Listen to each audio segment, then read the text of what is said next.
සුබ දවසක් වේවා හැමෝටම. ඔයා මේක තුල ඉන්නේ YouGuide Engineering YouTube channel එකේ FluidSim tutorials video series එකේ තවත් එක වීඩියෝ එකක් එක්ක.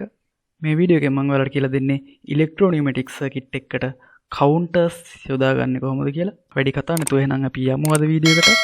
on delay සහ off delay timers ගැන මම වීඩියෝ එකක් කරලා තියෙනවා. ඒකත් ගිහින් බලන්න. ඔයගොල්ලන්ට මේ පේන්න තියෙන simple pneumatic circuit එකට තමයි මම අද electrical circuit එකක් අඳින්න යන්නේ counters පාවිච්චි කරලා.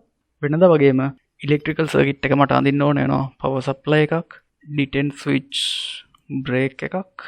ඒ කියන්නේ මම මේක පාවිච්චි කරන්නේ emergency switch එකක් විදිහට. මට push button දෙකක් ඕන වෙනවා. ඒයි කියලා මම කියන්නම්. මට තව make switch එකක් ඕන වෙනවා. solenoid එකක් මට ඕන වෙනවා. මම මේක නම් කරගන්නවා emergency EM කියලා. මේක නම් කරගන්නවා push button signal කියලා. මම මේකෙන් තමයි signal එකක් දෙන්න හදන්නේ count එකට. මම තව push button එකක් නම් කරගන්නවා push button reset කියලා. මේ push button එකෙන් තමයි count එක reset කරන්න බලාපොරොත්තු වෙන්නේ.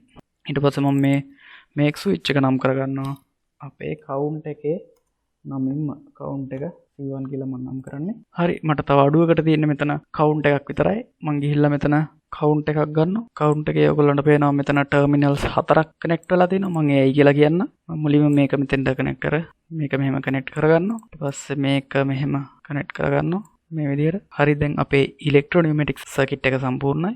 මම මේක නම් කරගන්නවා count value එක මම දෙනවා 5යි කියලා. මේකේ නම දෙනවා මම C1 කියලා. make switch එකේ දුන්න විදිහටම මේ count එකේ නම C1. ඊට අදාළව switch එකක් on වෙනවා.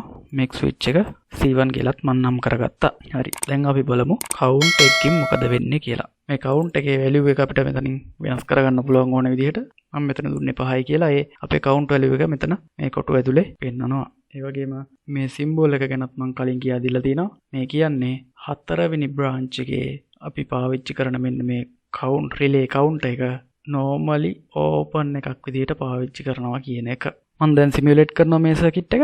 errors මොකුත් පෙන්වන්නේ නැහැ. මම දැන් මේ start push button එක ඔබන්න පටන් ගන්නවා. මම මේක ඔබද්දි බලා ගන්න ඔයාලා value එකට මොකද වෙන්නේ කියලා. මම එකපාරක් මෙහෙම ඔබවුවම ඒක 4 වුණා. තව එකක් ඔබවුවම 3 වුණා. ඒ වගේ මම මේක ඔබන වාරයක් පාසා එයා count කරගන්නවා මං කී පාරක් count කරාද කියලා. මම මෙතනින් ඔබද්දි මේ push button එක press කරද්දි මෙයා සිග්නල් එකක් තමයි count එකට යවන්නේ. ඒ සිග්නල්ස් මෙයා count කරගන්නවා. count එකෙන් count එකට එන සිග්නල්ස් count කරගන්නවා. තව පාරක් එබුවොත් තව count එකක් ගත්තා. ඒ වගේ තව සිග්නල්ස් දෙකක් આવොත් මෙයා count එක on කරගන්නවා. 1යි 2යි. ඔයාලා දැක්කා count value එක 5ක් වුණාන් පස්සේ, ඒ කියන්නේ මෙතන 5 කියන එක 0 වුණාට පස්සේ මේක හරහා C1 on වෙලා ඒ හරහා මේ solenoid එක on වුණා.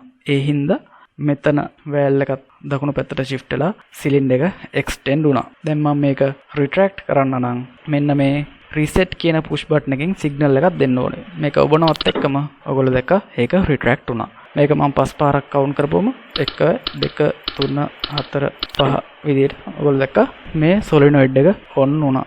ඒක තමයි count එකකින් වෙන සිද්ධාන්තය. හරි, අදට වීඩියෝ එක එච්චරයි. on delay සහ off delay timers සහ magnetic proximity sensors use කරලා electro pneumatic circuit වල පාවිච්චි කරන විදිහ ගැන මම වීඩියෝ කීපයක් කරලා දෙනවා. ගිහිල්ලා ඒවත් බලන්න. වීඩියෝ එක like කරන්න, හොඳ සහ නරක පල්ලෙහෙන් comment කරන්න. ඔයා වගේ ඉගෙන ගන්න කැමති තවත් කෙනෙක්ට බලන වීඩියෝ එක share කරන්න. තාමත් මාව subscribe කරලා නැත්නම් subscribe කරලා bell icon එක click කරන්න අමතක කරන්න එපා අනිවාර්යයෙන්ම. පරිස්සමෙන් ඉන්න මේ දවස්වල. ගිහිල්ලා එන්නම්. තෙරුවන් සරණයි.